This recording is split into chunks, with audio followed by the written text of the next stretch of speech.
reporting on the news and then talking about the news. Yes. We're our very own basketball team. Yes.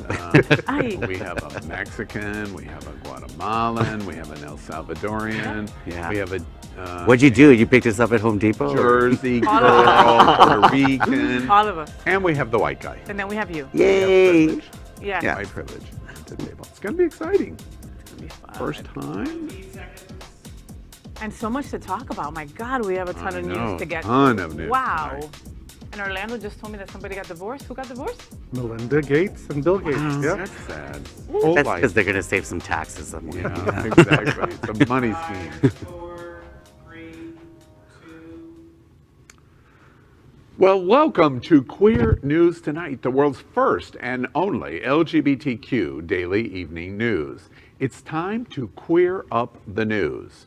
It's 8 p.m. Monday, May 3rd, and we are literally out of the closet and into the headlines. So many of your important stories we are going to tell this evening on Queer News Tonight. The world's first live daily queer evening news show, Out of the Closet and Into the Headlines on Q News Tonight. Well, thank you for joining Queer News Tonight. This is the world's first and only unedited live LGBTQ evening news show. So whatever happens, you will see it. This evening, we bring you the news of and a perspective representing the LGBTQ community from South Florida, America, and across our planet. I'm your anchor at Queer News Tonight, Al Ferguson. And let's start by welcoming anchor Faye. What? Faye is a well-known South Florida digital television and radio personality. She has a popular blog and YouTube channel aiming to unite the L and the G together. Owner of Faye's Fur Family and is a board member at Unity Coalition and host of UC Television. She is anchor of the travel news show, HappeningOut.Travel. Good evening, Faye. Good evening, boys. Wow, I'm a very busy girl, aren't I? Busy girl. Happy to be here. So next, let's welcome anchor Orlando Gonzalez. He is the executive director for SAVE, Safeguarding American Values for Everyone, recognized as South Florida's longest serving organization dedicated to protecting people who are LGBTQ against discrimination. Orlando is one of America's political advocates for the LGBTQ community. Welcome, Orlando. Thank you so much. It's great to be with everybody. Let's welcome anchor Tarek Tour-Juman. He's a comedian and the host of Tonight with Tarek for the Villain Theater and the only place for alternative comedy in Miami. The famous face of the Haas of Yas, a queer performance art collective and Florida's only LGBTQIA+ improv comedy show. He has a unique perspective being Guatemalan born and Palestinian descent. Good evening, Tarek. Hello, everyone. And please help me welcome Mario Campos. He's the Broward Test and Counselor of PrEP. Oh my God, I take that for everything. And, Surprise. and PrEP Navigator for Latino Salud, one of America's most important health and HIV providers for the Latino LGBTQ community. He serves as the ambassador for the Centers for Disease Control and Prevention Let's Stop HIV Together program. Hello and good evening, Mario. Hello, good evening. I feel so happy for be here. We are the reporter for Queer News Tonight, and this evening we begin with the weird headline. Good job, Mario. The LGBTQ community in South Florida and across America is diverse. Our community across the world is vast. And here's the queer news for today, Monday, May 3rd. Let's queer up breaking news. Gen Z adults prove the percentage of LGBTQ population is growing in America. At Queer News Tonight, we have reported since our first live broadcast on January 6, 2020, that the general estimated number of LGBTQ+ in America is believed to be 7%. So the Washington Post captured our attention on their reporting that more than 16% of Gen Z adults now identify as LGBT. A Gallup report surveyed over 15,000 adults and reveals that about 5.6% of them identify as LGBT. This is a significant difference from the 16.6% of 18 to 23-year-olds that identify in one of those categories in the same survey.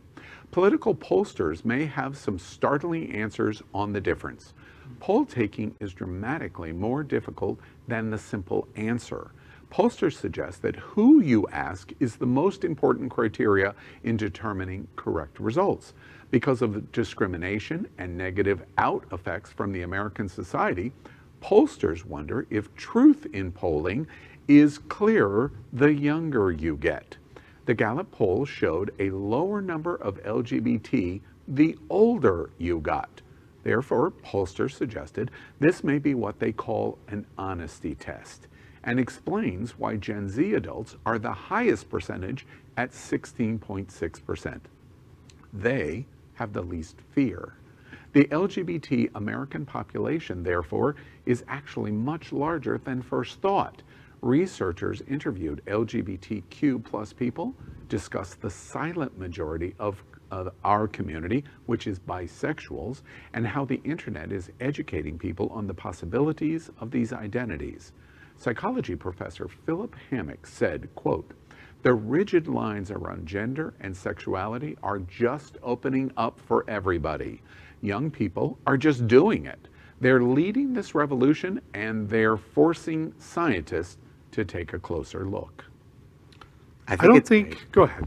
Oh, sorry. No, I think it's great because I think we're creating this space, finally, at least in some communities. Last time I checked, you're not a Gen Zer, Papa. Okay. You, No, and not you we, look the young for your world, age, the world. but no. I'm a millennial.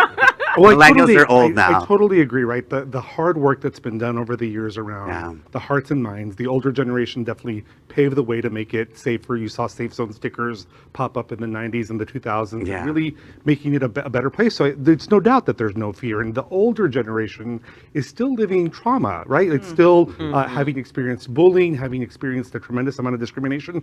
Yeah, they're silent. Absolutely. And I think that for a long time it was like, oh, you're either gay or you're lesbian or you're straight. And now, finally, bisexuality is being accepted, pansexuality. Yeah. Also, among heterosexuals, they're having their own revolution. Polyamory, non-monogamy, which is huge for them. So I think that if you have an option like, I'm not gay, but I'm not straight either. You know, I'm hearing that a lot. We've come a long way. I really feel so happy for being part for this generation because we be like example. Love You're is Gen love. Z. Are you You're Gen Z? How old are you? Exactly. Yeah. Me, 25. 25. Okay. Bravo. Yeah, 25. But we are part for say like love is love, and all community need to take a more education about it. And learn from you guys. Exactly. And be more fluid in everything. Yeah. How they are. Have you guys spoken to someone that is around that age aside from Mario? Like my stepdaughter is. And like when we came out to her and told her, hey, you're going to have 2 moms now. She was like, whatevs. Okay, cool. You know, like, I love mean, it. it's It's just, not news. Right? When I It's talk just to younger just people, whatever. yeah, they think I'm conservative because I'm limited to gay. That I identify as gay. They're like, everyone should be non-binary, really. You know, this is good news for the LGBTQ community, political power, economic power, Yes. etc. You know who this is bad news for? Conservative evangelical Republicans. Yeah. 100%. Because they're going to have a greater and greater time of convincing people to oppress the community as the community grows Yeah. in size, especially as Gen Zers become the most emboldened to voice up. The evangelicals and the most conservative radical Republicans are going to be shouted down. That's what's going to happen next. Yeah. definitely true. So next week, queer up business. Summer 2021 is here, and look at new swimwear designs from gay-friendly labels. So summer is coming to America, and gay men are likely planning some pool parties or beach time, and after a year of pandemic, this summer may be the most exciting in a lifetime. Here are some of the latest designs from gay-owned and LGBTQ-friendly brands. How about Andrew Christian? Softly spoken gay designer Andrew Christian launched his eponymous fashion range in 1997 in California. He's now best known for his underwear, but his new swimwear designs are always popular. How about the Nasty Pig? Oh, I love their name. New York-based fashion brand Nasty Pig was launched by Frederick Kearney and David Lostein in 1994. It began in leather and rubber, but has greatly expanded with its SS21 swimwear collection. Garçon. Garçon was founded in 2012 in Vancouver, Canada by founders Patrick and Mehdi. The brand was originally called Garçon Modèle, good boy, and they are best known for its underwear and swimwear. How about JJ Malibu? JJ Malibu was launched in 2016 in Toronto by designer Jed Jin with the aim of becoming the top LGBTQ underwear and lifestyle brand in the world. 5 years down the line, it's picked up a big following with almost 500,000 followers on Instagram. Addicted is next. Addicted was founded primarily as a swimwear brand in 2009 in Barcelona. However, now selling in over 240 outlets around the world and doing a great trade online. And swimwear remains at its core. The Darkroom brand is owned by long-term partners Paul and Andres, who are based in Edinburgh, Scotland. The guys have built up a huge social media following with their muscle-packed Instagram feeds. They branched out into swimwear. They're now offering easy access swimwear. Yes, you heard me right, boys, with front zips, regular and assless variations. I'm getting the assless ones. What? Why not? Pump. Pump is next. Pump is based in Montreal, Canada, and it was founded in 2009. Its core business is underwear, often in bright, contrasting colors. However, it also branched out into swimwear and currently offers a range of water shorts in aqua, coral, lime, and black. Summer is going to be hot in so many ways, and even the girls can love the view as swimwear helps kick the fires off. Isn't it interesting that 4 gay men at the table and the lesbian tells the story, and none of us were listening to her at all because we were watching couldn't keep the a straight pictures. face. I didn't hear a peep from any of you guys. Did you even hear anything I said? I You were just looking at the pictures the whole were you time. speaking for the past 2 minutes? I Yeah, I was. have no Well, idea. you know, I think that the runways of P-Town, Fire Island, Palm Springs are coming to life this summer, and especially after pandemic, right? First of all, we've been held up, quarantined, and now we're going to come out. I think it's going to be a little bit more fierce than it's ever been before, so it's exciting. I went on all the websites, Of course you did. Of sir. course. all the websites, because I'm a nasty pig. But I have to say that all I saw was mostly white young boys with 6-packs. And I have to say that I was quite disappointed because the clothes can be great and maybe they have size for other people, but it didn't sell that at all. And in a time when even Rihanna, a heterosexual woman, has launched Fenty and makes clothes for all colors and shapes and sizes, even men, I found myself going to her website to look for a swimsuit because I didn't feel identified. I love it. So You I gotta have be a to little bit more say, body positive, all this right? like muscle and stuff, it's getting old. I feel like gay culture is falling behind. This new pansexual culture that's coming, that's where we're going at. And pansexuality includes body positivity. I love it. Sign me up. I'm Anyway, plus I had to size. say that. Yeah. Well, let's queer up Oh, you education. can shop there. You Yeah, can shop shut there, up, Mario. Mario. Yeah, Mario, no digas 25, nada. 25 and skinny. I hate her already. Yeah, we really hate you. Everybody at this table Me hates kicking you. you by out the of way. the way. All right. Let's move up to the next piece and let's queer up education. High school senior class surprises this lesbian couple by electing them as prom king and queen. Annie Weiss and Riley Loudermilk were just 2 seniors going to the prom for King's High School in King Mills, Ohio. Together as a couple, the lesbian couple started both when they were just 18 and they started dating at the end of 2020. They were the first queer couple elected to the prom court in the school district's history. When the announcement came, Wise was named king and Loudermilk was named queen. Wise said, quote, "My crown fell off and it broke. There was a lot of screaming and jumping and it took me forever to find the suit that I wore because there's no tuxedos for girls in all Southwest Ohio," end quote. Surprisingly to everyone, there were no protests or any issues at the event.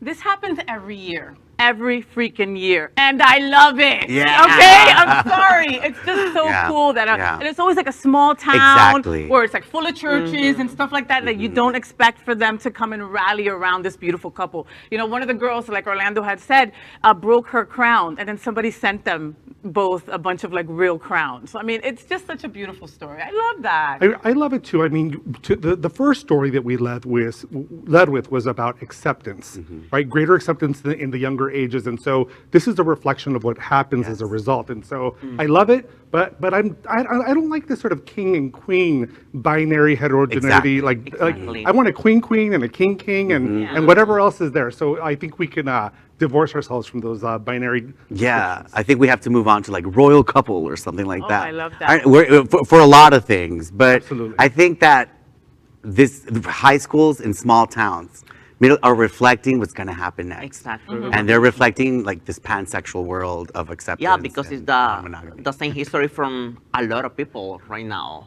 Yeah. So they can feel like reflecting in that history. And isn't it crazy that straight people they take that for granted, like Yes. being prom king, being prom queen? Because like growing up, that was all I ever wanted. But I knew that me and my partner would never be able to get that. You know me, before we move on, I always take the bent of pushing the LGBTQ history and the reminder of make sure that you keep track of what's happening here because it's historic.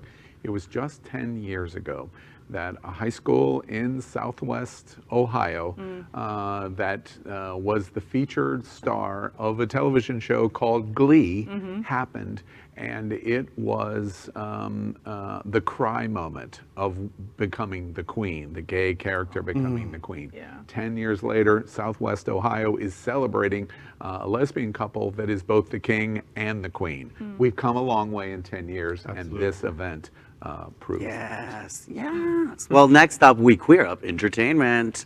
Finn Wittrock to lead a new Green Lantern series featuring a gay superhero. Ratchet and Judy star Finn Wittrock has landed a leading role in the new HBO Max series Green Lantern Corps. The series will introduce the cosmic Green Lantern police force to the DCEU. Wittrock will play the Green Lantern Guy Gardner. In the comics, Gardner is a hyper-masculine, somewhat militant addition to the Corps. The show's official description says, quote, Green Lantern reinvents the classic DC property through a story spanning decades and galaxies, beginning on Earth in 1941 with the very first Green Lantern secretly gay FBI agent Alan Scott, and in 1984 with cocky alpha male Guy Gardner and half-alien Bree Jarta. The series, set to be one of the most expensive in TV history, has not announced a start date. Also, not to get confused, Wittrock is not playing the queer character. He's playing the... No, Finn is. Yeah, he's playing... Finn is playing the... Yeah. Yeah. He is? Yeah, he is. a gay character. But he's playing Alan Scott? I thought he was playing Guy Gardner. But is it him playing all of them? And well, now you've confused me beyond confusion. Because I was trying to read into it, because I was like, oh, another straight person playing a gay character. no. So I looked into it, I was like, I'm confused here because he is not the gay character. Let me first remind you, as you look at this picture that we're looking at right now, my favorite character that he played was on American Horror Story. Do you remember him? yeah. He played in Circus, or the one of the circus. Yeah, it was Circus Freaks. And he played in that one, and he was awesome, and he's beautiful. Is he buff? And, Is he buff? Oh, my Yeah? goodness, naked, he was spectacular. Oh. So Green Lantern is going to look Now, what's that beautiful. saying? Hyper masculine in the streets and Yeah. I don't like Just those got rid of it. movies. I don't watch any of them. Yeah, really? I'm surprised Yeah. more superheroes aren't gay. Yeah. I mean, the gay tights, you know, and I would... This is the fourth or fifth story that we have done in the first 4 months of 2021 that talks about the number of characters that both DC and Marvel are writing into their stories, into their television shows, into their comic books. We're seeing significant embracement. yeah, in sci-fi gaming. has always been there, right? Yeah. Yeah, I think they're trying to keep up with sales too. Like they're riding the trend. They're still accepting gay people. It's a gay white character, and he's a male. When are we going to get to color people, trans color people who are poor, you know, and not a superhero? But you know, so I guess we can say we're going very slowly. Also, all these movies are secretly military complex propaganda. Anyways, moving along. All right. Okay, next we're up gay culture. Here are the exciting quick book for Savor this summer. So a very important part of our LGBTQ culture is our books. This summer is perfect to get outside, hit your local park or beach with a good queer book in tow. Here are Queer News Tonight's best recommendations. We start off with Tori Peters and Detransition, Baby. A trans writer follows 3 women trying to make a family. Next is Sam Cohen and Sarahland, an innovative collection of short stories. A.E. Osworth and We Are Watching Eliza Bright, a plucked from the headlines premise on how male rage endangers women. Next up is Coco Romack and Queer Words of Change, a curated collection of quotes of diverse LGBTQ activists and creative past and present. Georgia Clark and It Had to Be You, a rom-com about a secret girlfriend that is not discovered until after her death. Alice Sparkly Cat, and post-colonial astrology, reading the planets through capital, power, and labor. An essential addition to any queer astrology lover's library. Z.R. Eller, and May the Best Man Win. This young adult debut follows Jeremy, a newly out trans teen who decides to challenge his ex-boyfriend, football star Lucas, for the coveted title of Homecoming King. Sarah Schulman and Let the Record Show, a political history of ACT UP New York, 1987 to 1993, based on more than 200 interviews with ACT UP members during the AIDS crisis. Wow.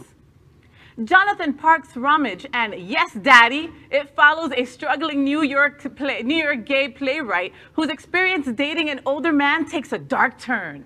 And last but not least, Nicholas Didomizio, Burn It All Down, described as a mother gay son crime revenge thriller.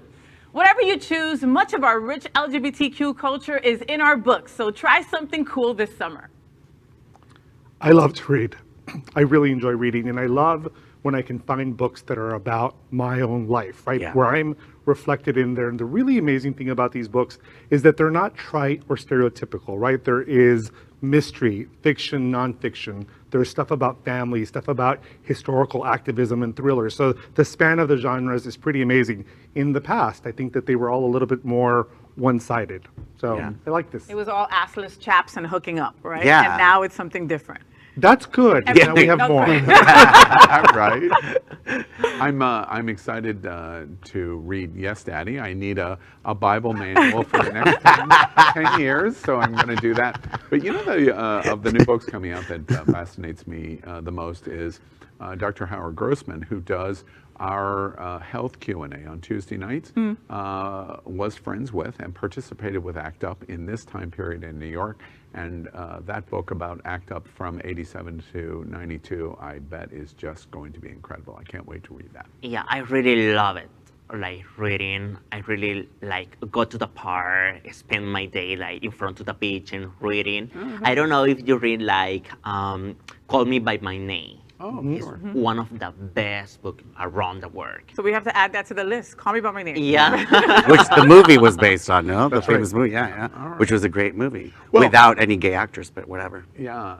There seems to be a theme I know. tonight at Queer News. Just mad. Just mad. You're just angry. Homecoming kings and queens are the theme. Yes, right? exactly. Right. All right. Well, next we're going to Queer Up Politics.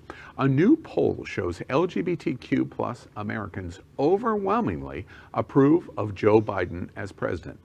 A new poll shows that LGBTQ plus Americans overwhelmingly approve of Joe Biden's performance as president of the United States following his first 100 days in office. In a Friday survey released by GLAAD, more than 3/4 of respondents, 78%, say that Biden is doing a good, excellent, an excellent or good job in the Oval Office. The 800 individuals polled in the National Media Advocacy Group gave the POTUS high marks in several key areas. A reported 80% approved of his handling of the COVID-19 pandemic, while slightly lower numbers rated him excellent or good on LGBTQ plus equality, 73%, LGBTQ plus inclusion, 72%, and racial justice, 67%. Queer News Tonight has widely reported the incredible LGBT support that we have seen from the Biden administration. Did you guys catch the address the other day? It was Oh, so beautiful. God, it was so amazing. When he said to the trans community, I've got your back, your president has your back, I cried, I wept. I couldn't, I felt for the first time in my life that I was connected to the president and the president actually sees us. The contrast is great. Empathy, compassion, right? We're sitting there listening to these words that are spoken where nobody's actually being thrown under the bus or offended or anything like that. I can't sort of get through this story without taking off that like political hat that I always have on, right? So everybody needs to stay vigilant and get ready for 2022, right? The president, who's one of the most pro-LGBT presidents, will only be as powerful so long as he has the Senate and the House. Exactly. So while he was elected with the most number of votes than any president has ever been elected, just like we did last year, we need to do it again next year because the midterms are coming. Stay woke, stay vigilant, don't let down. We've got to keep pushing forward. Stay woke. That's right. Yeah. It makes me wonder. Yeah, he's great, but the states are hard to get through, and they're like the ones dictating the laws. Like, like we'll learn in Tonight Texas we're going and to stuff. talk about one of those states. One thing that I would point out in the poll, it makes me wonder if clearly the most pro, we heard for 4 years that Donald Trump was the most pro-LGBTQ president in history. That was a flat-out lie. It was told over and over and over again, and a reasonable number of people believed it. But we know it was a lie. Now we have Joe Biden and Kamala Harris, and we have definitely, even in comparison to Obama, the most pro-LGBTQ president in history. How could 22% of the LGBTQ community not be satisfied with what he's doing in our community? It makes me wonder, really, the division that we're seeing in America, we see it in our own community. Not to the same numbers as the broad community, but it still exists, and that's very disturbing. How much was that? 22%. 22%. Those 22% are not satisfied. Need to get off OnlyFans and done. start getting educated a little bit. Okay? Well, I have to say that I've been doing shows in Wilton Manors, and we asked, like, who's vaccinated here? No one. Compared, like the vast minority of people. Wow. And they cheer when I say anti-vaxxers, and they cheer. I was like, I'd be hiding under the table, But So I think we have an education problem, right? So people who are not being vaccinated are probably not being educated. People who are not happy with the performance of the president are probably conflating what they're hearing in the news around the states. And they think, oh, if this is happening in Florida, California, this is all Joe Biden's responsibility, because they don't know the way government works. So they don't know that there's a separation there. I mean, we live in a dumb country, right? We're not ranking very high. We refuse to confront the idea that our public is not educated. And Donald Trump gutted our education system with DeVos, right? It is an attempt to make us dumber and weaker. Yeah, and also, before we move to Faye, because she has an interesting religion story that we're going to report, we have to remember, and by the way, Tarek, you're not the first comedian to do news in America. One of the things that helps propel this is the first real comedian in the news business, and that's Tucker Carlson. He's really good. He's a hoop, right? He's a hoop. He's a hoop. Wow. I love it. Punchline after punchline, right? He keeps them Wow. Right. Next, let's queer up religion. Anti-LGBTQ evangelical group's leader is planning to rally thousands of men. Don't get excited, Tarek. At an NFL stadium. Oh, I'm not excited anymore. Not excited. So Promise Keepers, an anti-LGBTQ evangelical group, is planning to have a relaunch event this summer, planning to gather men who are willing to stand up for what's right, because LGBTQ people are destroying the identity of the American people. Ken Harrison, the chairman of the Promise Keepers, appeared on former Trump aide Steve Bannon's War Room podcast and said in anti-LGBTQ remarks that the gathering is necessary to stand up for Jesus. Harrison was a guest on the podcast promoting his Promise Keepers 2021 men's conference in a segment entitled, "Where Are the Christian Men?" Harrison said, quote, "You think about how quickly we went from homosexual marriage to now men putting on dresses and being called women and playing on women's basketball teams. And where are the Christian men? So what we need to do is call men back and remind us of who we are in Christ. The world right now is wondering what happened to America. Where are Americans?" Harrison has supposedly booked AT&T Stadium, the home for the NFL's Dallas Cowboys, in Arlington, Texas, for July 16th and July 17th. The event was initially planned for last year, but was scratched due to COVID-19 pandemic. What do you guys think? Wow. Where's the decency? Where's the compassion? Where's the real men in the room? Like, this is unbelievable. The Promise Keepers have been at it for many, many years. Yeah. And right now, really what is I think sort of prodding them and encouraging them is how wonderful our trans community is growing and blossoming and coming out and sort of being their authentic selves. And if that's going to get them excited and all riled up, we're up for the fight. Well, it's I feel like it's so well funded, and it's used by politicians to justify anti-LGBTQ, legislation. Yeah. It's fear mongering, and it's really he's being used, and this church is used as marketing, really, for conservative politics. And Jesus, oh come on, Jesus was at least bisexual. At least. Okay, carpentry and wine. Oh, my Caftans everywhere, like he's in Mykonos. What the hell?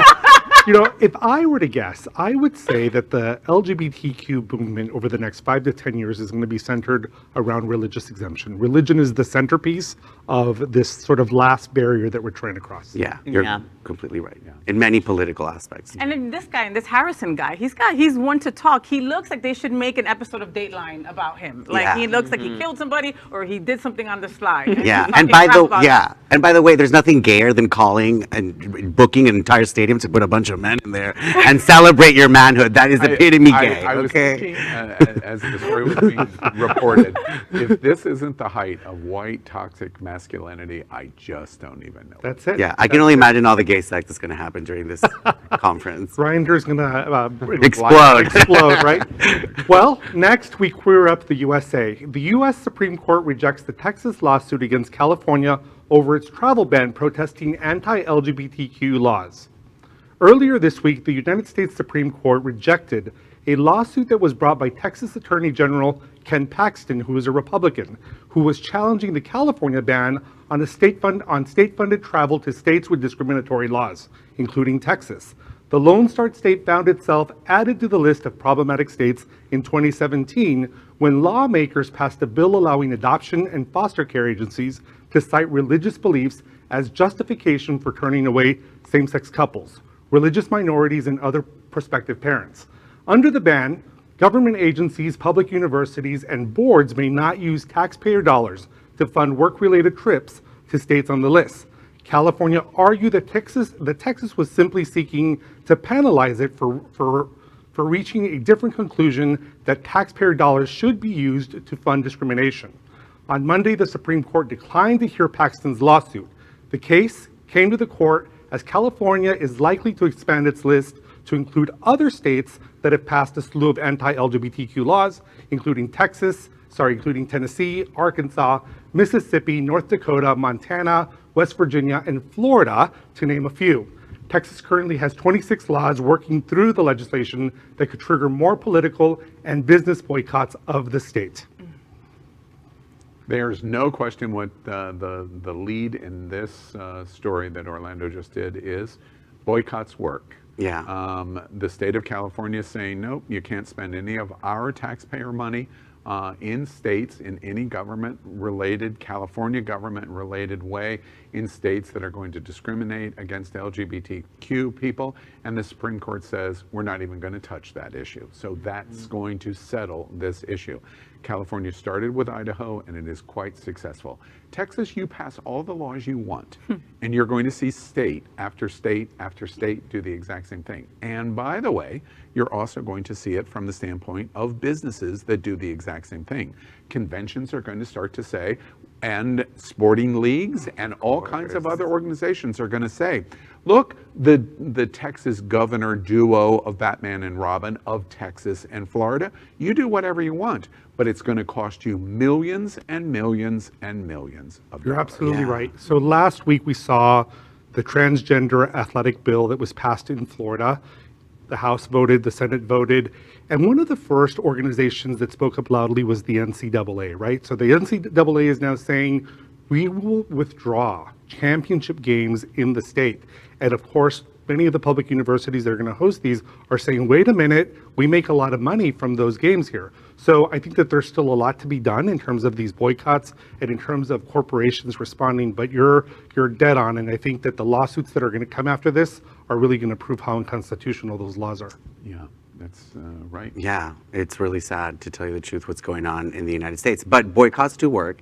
And when companies start getting into it, huge corporations, who really manages this country? And if you read about how gay marriage came to be passed here, lots of companies, including McDonald's, Apple Computers, wrote to the government saying how this was a liability for them, and an insurance liability, a tax liability, that there was no other way to get over the hurdle than to have, marriage for all. So I believe that the more we push corporations to go our way, at the end of the day, but it's true, you don't want your queer staff or employees or whatever it is to be in a place that they might not feel safe or welcome. That's a liability, and we don't like liabilities in business. Anyways, let's queer up. Is it time to move on? Yes. Sorry. Am I talking too much? Let's queer up the world. This is very sad. It's a very sad headline. Gay Latvian paramedic dies after being burnt alive in a horrific homophobic attack. A gay man from Tukums, Latvia, died this week of burns that nearly covered his entire body after a disgruntled neighbor allegedly dosed him with flammable liquid. Normans Kitzulis was a 29-year-old medical assistant, suffered burns on 85% of his body. Another gay man suffered burns as he desperately sought to save Kitzulis as he was engulfed in a fire that razed the building. The European Pride Organizers Association said, quote, he was a victim of a homophobic arson attack, end quote. His death has come to expose the fault lines of Latvia, a European Union member state that has long resisted recognizing LGBTQ plus people. The attack even attracted the attention of President Egils Levits. Quote, the president tweeted, there is no place to hate in Latvia, end quote. However, the Latvian parliament overwhelmingly voted to tweak the constitution to define the family strictly as a union of a man and a woman person earlier this year. This story was super sad. And something that I had read was that this gentleman had come from somewhere else where he had been gay bashed somewhere else. And he was running away from those people, moved into this brand new place and got into a scuffle in his complex. And somebody doused him with this gasoline. I mean, it's awful, awful, awful, awful. We're being killed by the day. All right, we're being killed all the time, and people rarely even go and call the police or anything like that. This is making huge news, but I mean, it's heartbreaking. You're absolutely right. There was a study that was published earlier this year on the topic of hate crimes, and the number one thing that it reported is that hate crimes are underreported. So people who experience a hate crime of any sort, this one's very severe, obviously, because it involved death and arson. But in many other cases, people are not reporting. So what they're saying now is that if you know somebody who's been the victim of a hate crime, our duty as public citizens is to encourage them to report because they're not reporting. And we need to know what the numbers are, and we need to make sure that people are held responsible. You know, beautifully said. And I would add on there to the challenge that you just did of the situation, and a very sad situation in Latvia, is that's our experience of trans women, especially trans women of color in the United States. The highest percentage in terms of murder and abuse rate, and it's a situation where it is purely for hate, and the hate is generated by misunderstanding and lack of education. And we must stand up against these kind of hate crimes because they're not only discriminatory. We talk about discrimination all the time.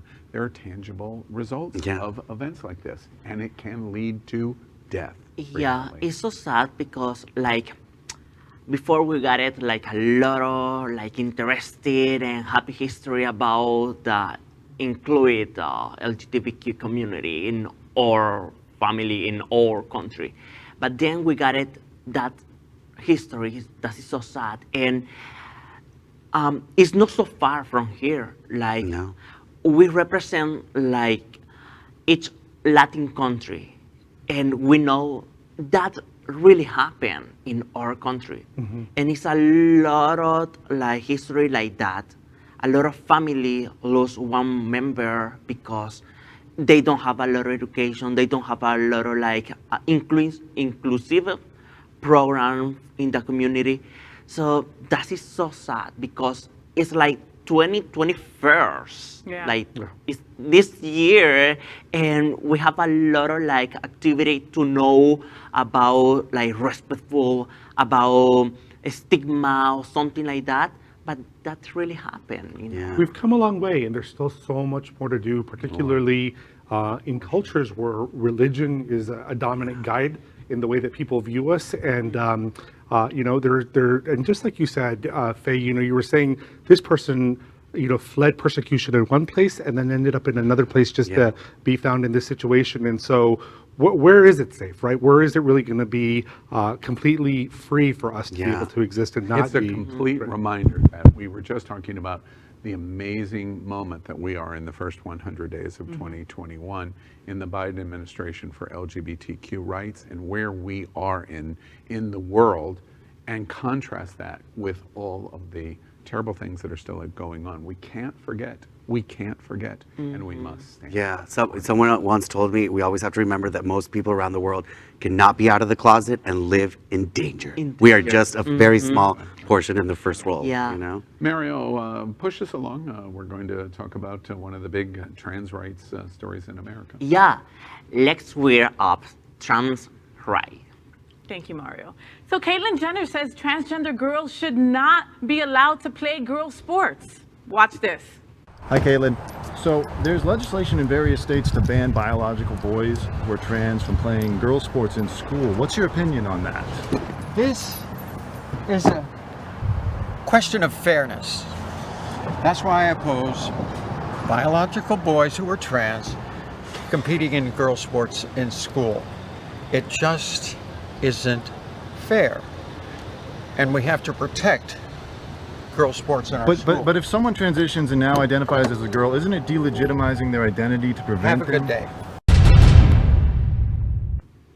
Reality television star Caitlyn Jenner was asked Saturday by a reporter from celebrity news tabloid TMZ about her position on the multiple pieces of anti-trans youth sports legislation across the U.S.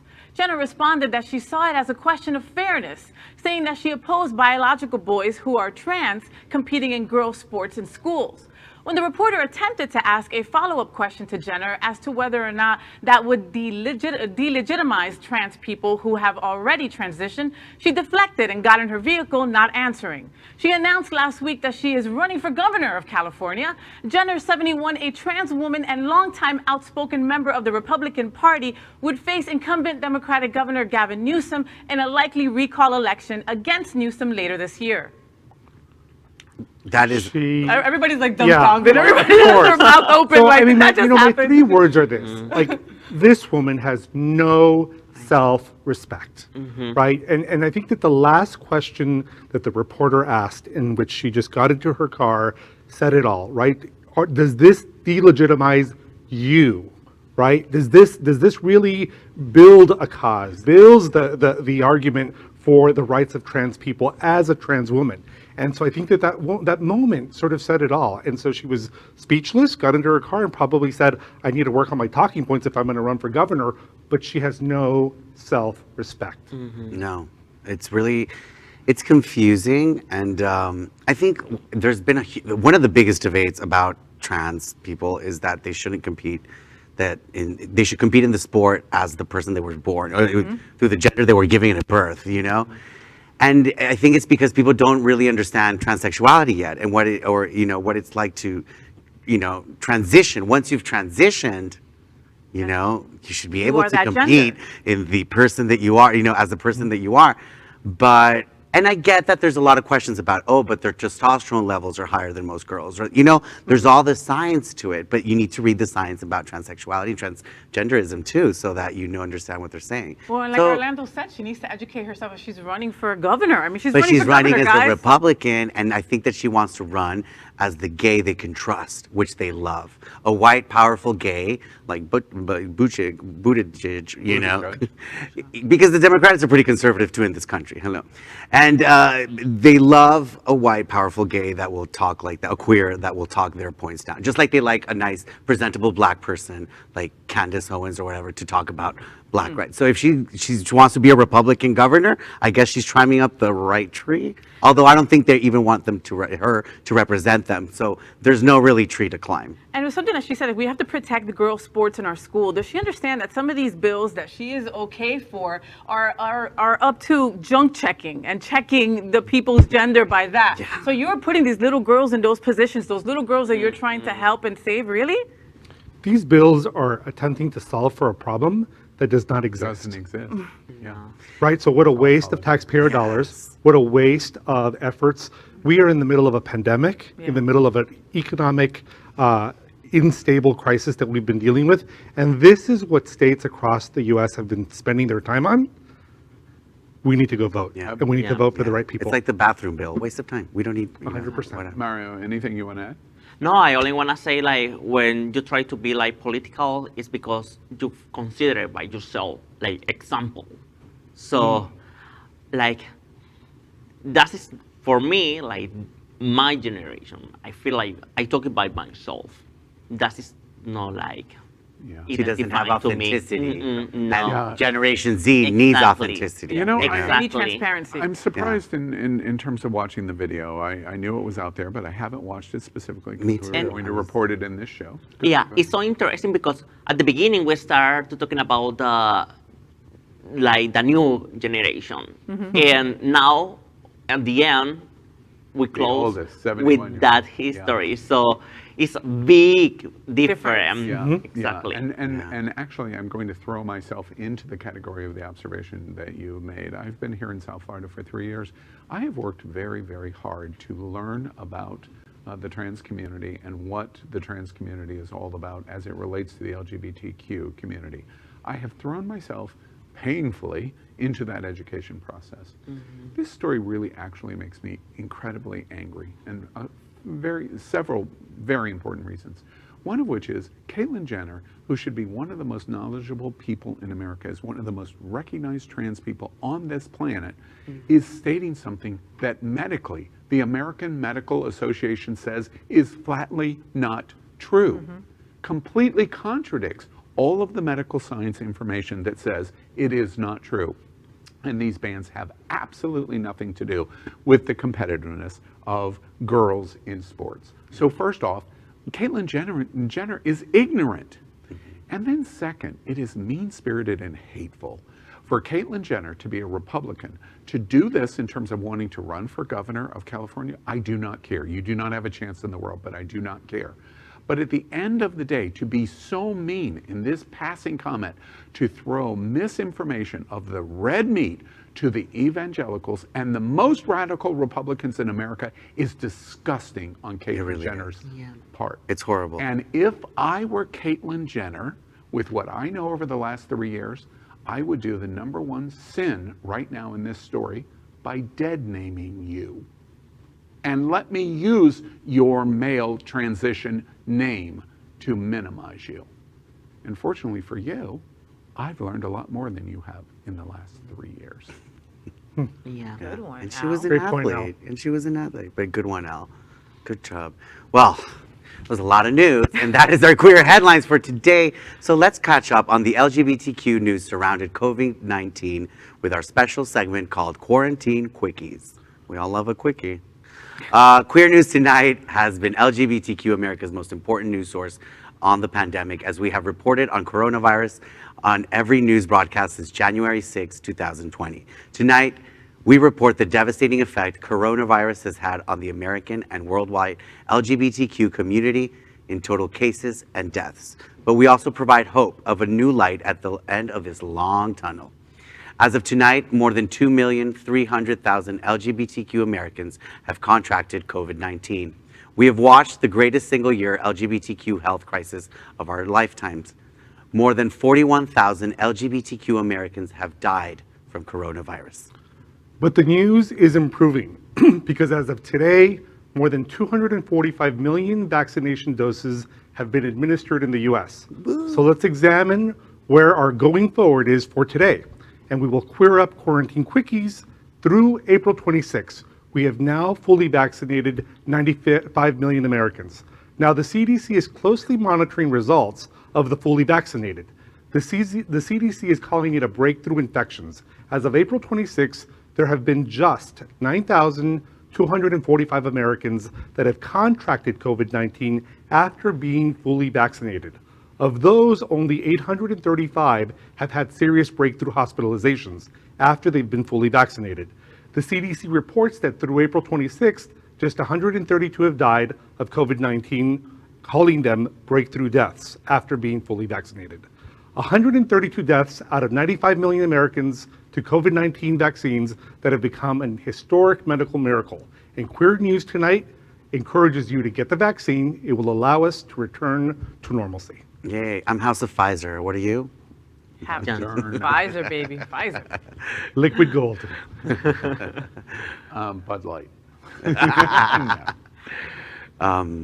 So that is our that is- COVID-19 sorry. news for tonight. Next, we report that Happening Out Television Network is passionate about our support for the LGBTQ community. An example is Sunshine Cathedral, the world's largest queer church here in Fort Lauderdale. We are broadcasting from our permanent set here at Sunshine and supporting that partnership.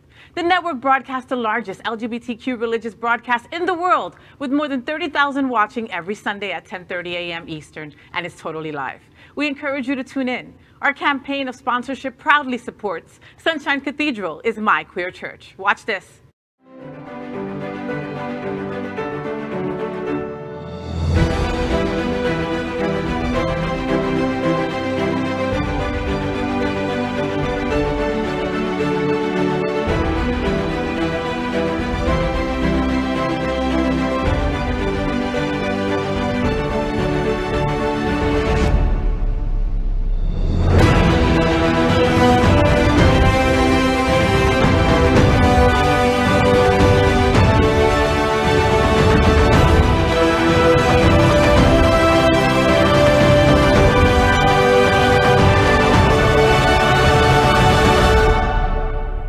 Hi, I'm Dean Trantalis, the mayor of the city of Fort Lauderdale. They say the gayest place on planet Earth, and Sunshine Cathedral is my queer church.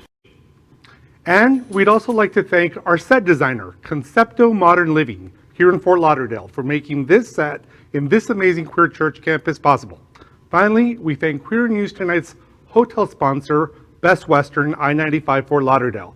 This is the closest and the best choice to the famous Wilton Drive, and our hosts and guests stay at this LGBTQ ally partner, and we encourage you to stay here when visiting South Florida. So that is today's news for the LGBTQ community on the world's first and only daily LGBTQ evening news show.